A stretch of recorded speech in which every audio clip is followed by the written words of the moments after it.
ஆமென். அவனுடைய நாமம் மகிமைப்படுவதாக. அவனுடைய வசனத்துக்கு நேரா நம்ம போவோம். மார்க்ல இருந்து சுவிசேஷம் 4வது அதிகாரம் 21வது வசனம் முதல் 25வது வசனம் வரைக்கும். மார்க்ல இருந்து சுவிசேஷம் 4வது அதிகாரம் 21 முதல் 25 வரைக்கும். இந்த வசனத்துல இயேசு ஒரு உவமையை பயன்படுத்துறார், ஒரு உதாரணத்தை பயன்படுத்துறார். அதாவது ஒரு விளக்க நீங்க கொளுத்தி ரொம்ப ஒரு ஹைட்டான இடத்துல வைப்பீங்க. அப்படி வச்சா கீழே இருக்கிற எல்லாத்துக்கும் அந்த விளக்கு வெளிச்சம் கொடுக்கும். அப்படி வைக்காம விளக்க கொளுத்தி ஒரு மூலையிலயோ இல்ல கீழேயோ ஒரு இடத்துல வச்சா அது யாருக்குமே வெளிச்சம் கொடுக்க முடியாது. அதனால நான் சொல்றத நல்லா கவனிச்சுக்கல, காதுள்ளோன்னு கேட்டுக்கிடட்டும். நான் சொல்றத கவனமா சிந்திச்சு பாருங்க. நீங்க எப்படி கொடுக்குறீங்களோ அந்தபடிதான் ஆண்டவர் உங்களுக்கு கொடுப்பாரு. நீங்கள் கொடுக்கறத காட்டிலும் அதிகமா ஆண்டவர் உங்களுக்கு கொடுப்பாரு.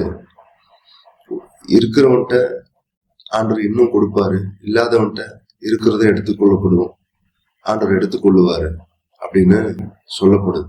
இது எதை குறித்து இந்த வசனங்கள் சொல்லப்படுது அப்படிங்கிறத நம்ம தியானிப்போம். ஆண்டவர் தாமே நமக்கு உதவி செய்வாராக. முதலாவது இந்த 21வது வசனத்துல விளக்க உயரமான இடத்துல வைக்கணும் அப்படின்னு சொல்லுது. கீழே வச்சா யாருக்கும் பிரயோஜனமா இருக்காது. இந்த விளக்கு, இந்த வெளிச்சம், இதெல்லாம் தேவனுடைய வார்த்தையை பற்றி வசனம் சொல்லுது. இந்த தேவனுடைய வார்த்தை இது வெளிச்சம் கொடுக்கக்கூடியது. தேவனுடைய வார்த்தை வெளிச்சம் கொடுக்கக்கூடியது. அது எல்லா ஜனங்கள் மத்தியிலையும் எல்லா இடத்துலயும் ஒரு பிரகாசத்தை கொடுக்கக்கூடியது. அந்த தேவனுடைய வார்த்தைய நம்ம மறைச்சு வைக்க முடியாது.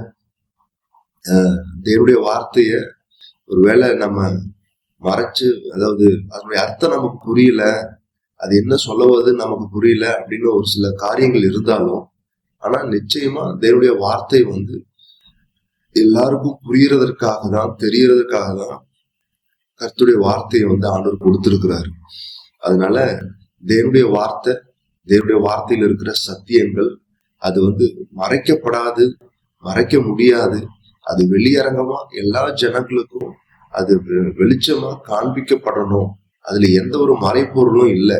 அதுல தெளிவான காரியங்கள் தான் இருக்கு, எல்லாரும் புரிந்து கொள்ளக்கூடிய காரியங்கள் தான் இருக்கு அப்படின்னு வசனம் சொல்லுது. 23வது வசனத்துல யாரெல்லாம் என்னுடைய ஆவிக்குரிய வார்த்தையை கேட்கிறாங்களோ அவங்க ரொம்ப கவனமா வார்த்தையை கேளுங்க அப்படின்னு சொல்லுது. உள்ளவன் எவனோ அவனுக்கு அந்த 24, 25 வசனங்கள்ல சொல்லப்படுது. யார் தேவனுடைய வார்த்தைய புரிந்து கொள்றதற்கு மிகவும் கவனமா யார் இருக்கிறாங்களோ அவங்களுக்கு இன்னும் அதிகமான வெளிச்சத்தை, வசனத்துல இருக்கிற தெளிவை, வசனத்துல இருக்கிற சத்தியங்களை புரிந்து கொள்றதற்கு ஆண்டவர் இன்னும் அதிகமா உதவி செய்வார். ஆனா வேத வசனத்தை புரிந்து கொள்ளக்கூடிய ஒரு வாஞ்சை இல்லை அப்படின்னா அவங்களுக்கு இருக்கிற கொஞ்ச நஞ்சம் அறிவும், வேத அறிவும் ஆண்டவர் எடுத்து போடுவார். அவங்க ஏதோ ஒரு கொஞ்சம் தெரியும் அப்படின்னு நினைச்சா கூட அதுவும் ஒன்றும் இல்லாம போயிடும். நான் மறுபடியுமா சொல்றேன், இந்த 5 வசனங்கள்ல ஆண்டவர் சொல்ற காரியம் என்னன்னா, வேதத்துல இருக்கிற சத்தியத்தை, வேதத்துல இருக்கிற ரகசியங்களை யார் ஒருவர் இன்னும் அதிகமா வசனத்தை நான் அறிஞ்சுக்கணும், இன்னும் அதிகமா வசனத்தை நான் தெரிஞ்சுக்கணும், இன்னும் வசனத்துல இருக்கிற வெளிச்சங்களை புரிஞ்சுக்கணும், இன்னும் ஆண்டவர் என்ன சொல்ல வராருங்கிற வசனத்துல இருக்கிற ஆழங்களை தெரிஞ்சுக்கணும் அப்படின்னு யார் வாஞ்சிக்கிறாங்களோ அந்த வாஞ்சியுள்ள ஜனங்களுக்கு இன்னும் அதிகமான வெளிப்பாடுகளை, வெளிச்சங்களை புரிந்து கொள்ளுதல ஆண்டவர் கொடுக்கிறார். அதுதான் உள்ளவன் எவனோ அவனுக்கு கொடுக்கப்படும், இல்லாதவன் எவனோ அப்படிங்கிற போது, அதாவது யாருக்கும் வசனத்துல இருக்கிற வெளிச்சங்களை, வெளிப்பாடுகளை நான் இன்னும் பெற்றுக்கொள்ளணும் அப்படின்னு வாஞ்சை இல்லாம இருக்கிறாங்களோ அவங்களுக்கு இருக்கிற கொஞ்ச நஞ்ச அறிவையும் ஆண்டவர் எடுத்து போடுறாரு. அந்த வசனத்தை நம்ம ஒரு வாட்டி நம்ம வாசிக்கலாங்களா? மார்க்ல இருந்து சுவிசேஷம், யார் பைபிள் வச்சிருக்கீங்களோ அதை நீங்க வாசிக்கிறீங்களா? மார்க் 4வது அதிகாரம் 21 முதல் 25 வரைக்கும்.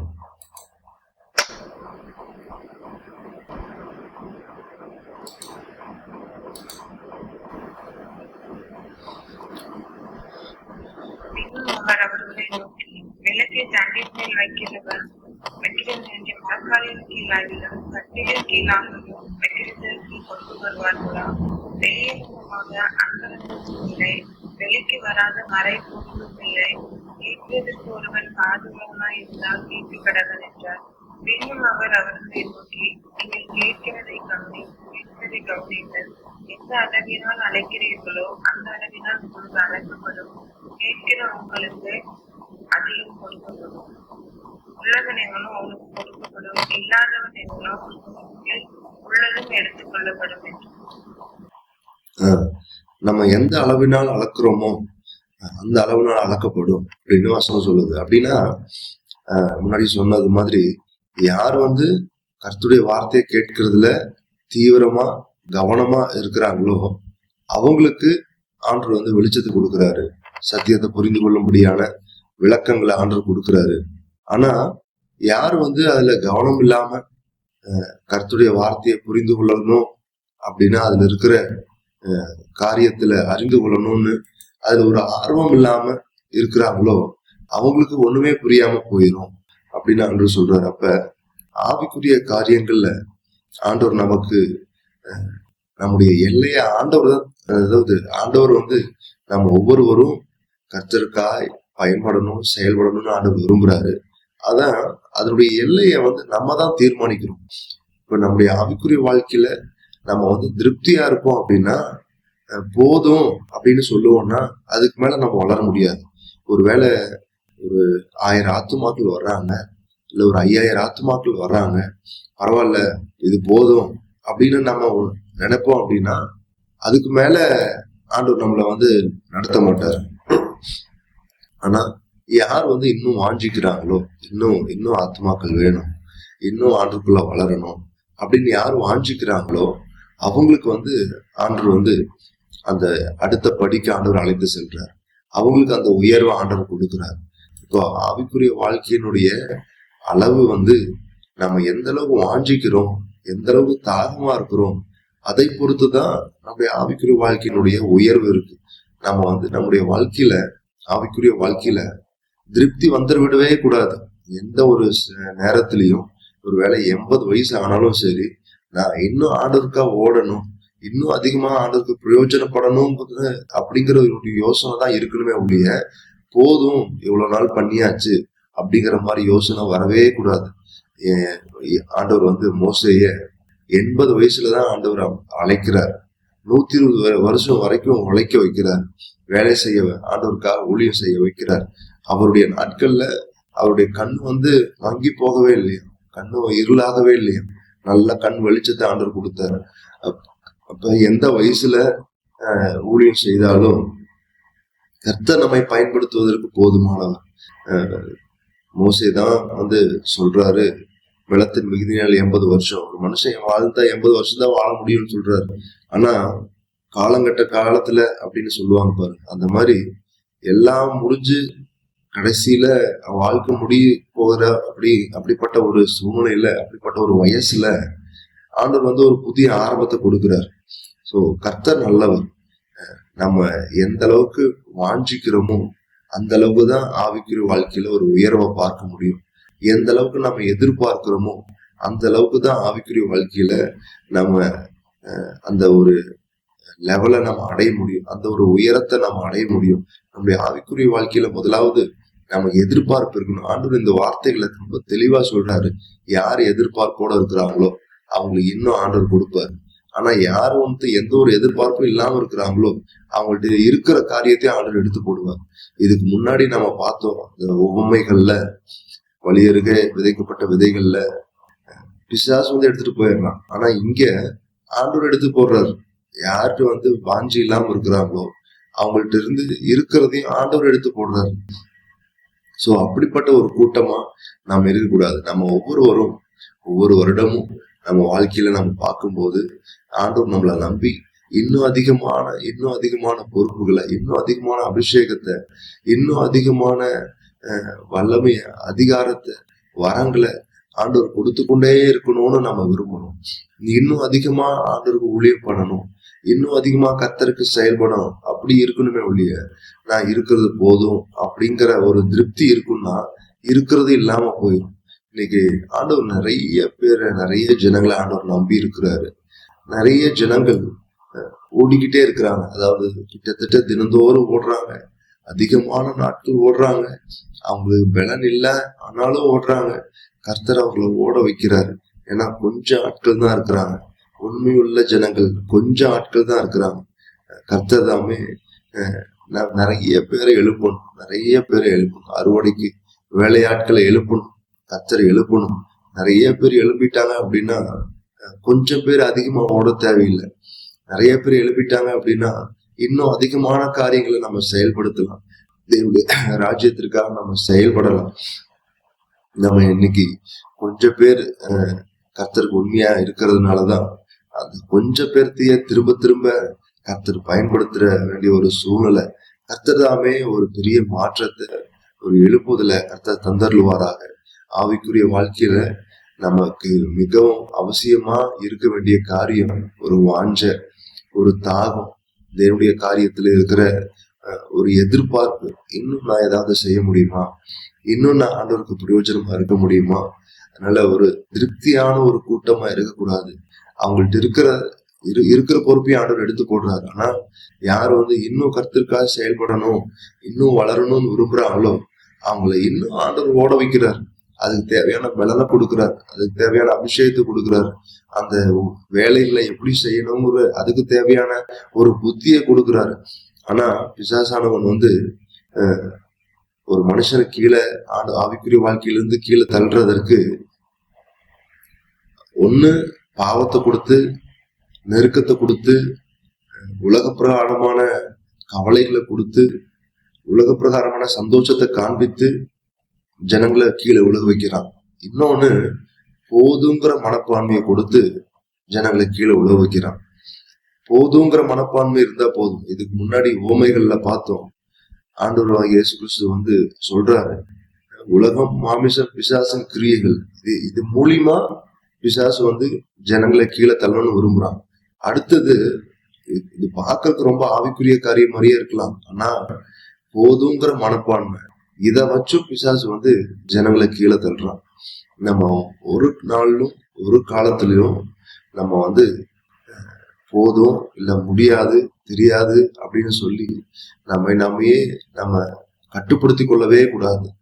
நம்ம அடக்கி கொள்ளவே கூடாது. ஒரு எல்லைக்குள்ள போட்டு இவ்வளவுதான் அப்படின்னு அடக்கி கொள்ளவே கூடாது. ஒருவேளை நம்ம இருக்கிற பட்டணத்துக்காக நம்ம ஜெபிக்கிறவங்களா இருக்கலாம், இல்ல மாவட்டத்துக்காக ஜெபிக்கிறவங்களா இருக்கலாம். ஒருவேளை ஆண்டவர் ஒரு நாட்கள்ல அந்த பட்டணம் முழுவதையும் சந்திச்சுட்டாரு அப்படின்னா, அல்லது அந்த மாவட்டத்தை முழுவதும் கர்த்தர் சந்திச்சுட்டாரு அப்படின்னா கூட அவ்வளவுதான், என்னுடைய வேலை முடிஞ்சது அப்படின்னு நம்ம இருக்கக்கூடாது. ஒருவேளை நம்ம மாவட்டம் முடிஞ்சது, ஆண்டவர் முழுவதும் சந்திச்சுட்டாருன்னா அடுத்த மாவட்டத்துக்கு போகணும், அடுத்த கிராமங்களுக்கு போகணும், அடுத்த பட்டணங்களுக்கு போகணும். இப்படிதான் நம்ம உடனே ஒழிய நம்முடைய வாழ்க்கையில, ஆவிக்குரிய வாழ்க்கையில போதும் முடிஞ்சிச்சு அப்படிங்கிற ஒரு திருப்தி இருக்கவே கூடாது. ஒருவேளை நம்முடைய இந்த வருடத்துல நம்ம வேதத்தை வாசிச்சு முடிச்சிருப்போம், இல்ல ஒரு வருடத்துல நம்ம வேதத்தை வாசிச்சு முடிச்சிருப்போம் அப்படின்னா அவ்வளவுதான், போதும், ஒரு வாட்டி வாசிச்சு முடிச்சாச்சு, நீ அடுத்த வருஷம் இல்ல, போன வருஷமே ஒரு டைம் முடிச்சாச்சு அப்படிங்கிற ஒரு மனநிலைமைக்கு நம்ம வந்துடக்கூடாது. ஒவ்வொரு வருடமும் ஒவ்வொரு நாளும் அதிகமா நம்ம வாசிக்கணும். நம்ம என்ன செஞ்சாலும் ஆண்டவருக்கு அது போதாது. உலக பிரகாரமான வாழ்க்கையில நமக்கு ஒரு திருப்தி இருக்கணும். போதும், இருக்கிற வீடு போதும், இருக்கிற பொருளாதாரம் போதும், இருக்கிற நன்மைகள் போதும் அப்படின்னு பொருளாதார வாழ்க்கையில, உலக பிரகாரமான வாழ்க்கையில திருப்தி இருக்கணும். ஆனா ஆவிக்குரிய வாழ்க்கையில நமக்கு திருப்தி இருக்கக்கூடாது. ஆனா இது இன்னைக்கு நிறைய இடங்கள்ல இது மாறி இருக்கு. உலக பிரகாரமான வாழ்க்கையில இன்னும் இன்னும் இன்னும் வேணும், எத்தனை பொருட்கள் இருந்தாலும் இன்னும் வேணும், ஏதோ ஒரு ஆஃபர் போட்டாங்கன்னா இன்னும் வேணும் அப்படின்னு நமக்கு தேவை இருக்குதோ இல்லையோ அதை வாங்கக்கூடிய ஒரு எதிர்பார்ப்பு உலக பிரகாரமான காரியத்தில் இருக்கு. ஆனா ஆவிக்குரிய வாழ்க்கையில அந்த ஒரு எதிர்பார்ப்பு இருக்கக்கூடாது. ஆனா ஆவிக்குரிய வாழ்க்கையில போதும், நம்ம செய்யறது போதும், இந்த ஜெபம் போதும், இந்த ஒரு ஆவிக்குரிய வாழ்க்கை போதும், அதுல ஒரு எதிர்பார்ப்பே இல்லை. நிறைய ஜனங்கள்ட்ட அது அப்படிப்பட்ட ஒரு எதிர்பார்ப்பே இல்லை. கர்த்தர் தாமே நமக்கு உதவி செய்வாராக. வாஞ்சி இருக்கிற ஜனங்களுக்கு தான், யாருக்கு தாளந்து இருக்குதோ கிருபைகள் இருக்குதோ அவங்கள தேடி போல ஆண்டவர் யாரு வாஞ்சிக்கிறாங்களோ, யாரு எதிர்பார்க்கிறாங்களோ அவங்கள ஆண்டவர் நடத்துறார்.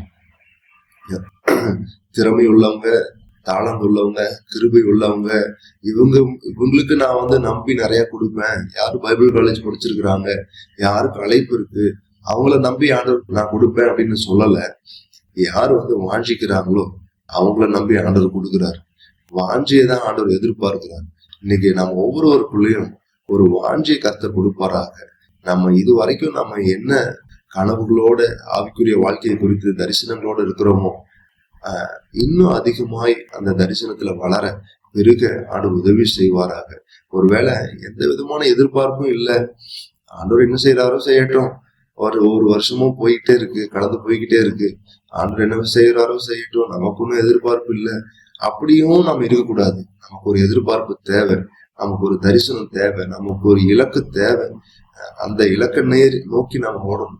அதை காட்டிலும் கர்த்தர் பெரிய காரியங்களை செய்வார். அவர் நல்லதை செய்வார். அவர் உண்மையுள்ள தேவன். அதற்காக தான் நம்மளை வைத்திருக்கிறார். நம்ம சும்மா ரட்சிக்கப்பட்டு அபிஷேகித்து வரங்களை கொடுத்து சும்மா இருக்கிறதுக்காக நம்ம வைக்கல. கர்த்தர் நம்ம ஒவ்வொருவரையும் பயன்படுத்துவதற்காக, அவருக்காக பயன்படுகிற ஒரு பாத்திரங்களாக கர்த்தர் நம்ம ஒவ்வொருவரையும் மாற்றுவதற்காக. முடியாது, எனக்கு தெரியாதுன்னு சொன்னா இருக்கிறதும் எனக்கு போயிடும். ஆனா எனக்கு தெரியாது, இருந்தாலும் ஆண்டவர் எனக்கு உதவி செய்யுங்க அப்படின்னு சொல்லாம கர்த்தருடைய கிருபை அந்த இடத்துல வெளிப்படுது. கர்த்தர் தாமே ஆவிக்குரிய வாழ்க்கையில நம்ம எப்படிப்பட்ட ஒரு லெவல்ல இருந்தாலும், எப்படிப்பட்ட ஒரு நிலையில இருந்தாலும் நமக்குள்ள ஒரு திருப்தி விடவே கூடாது. திருப்தி வந்துச்சுன்னா இருக்கிறதும் போயிடும், இருக்கிற ஊழியமும் போயிடும். ஆனா யாரு இன்னும் அதிகமா செய்யணும், இன்னும் அதிகமா செயல்படணும்னு விரும்புறாங்களோ அவங்கள நம்பி ஆண்டவர் இன்னும் அதிகமான பொருட்களை, இன்னும் அதிகமான பொறுப்புகளை ஆண்டவர் கொடுக்கிறார். கர்த்தர் தாமே இந்த வார்த்தையின் மூலியமா நம்மை நடத்துவாராக. இந்த வார்த்தை மூலியமா ஆவிக்குரிய வாழ்க்கையில ஒரு எதிர்பார்ப்போடு, ஒரு தரிசனத்தோடு இருக்க தேவன் தாமே நம்ம உதவி செய்வாராக.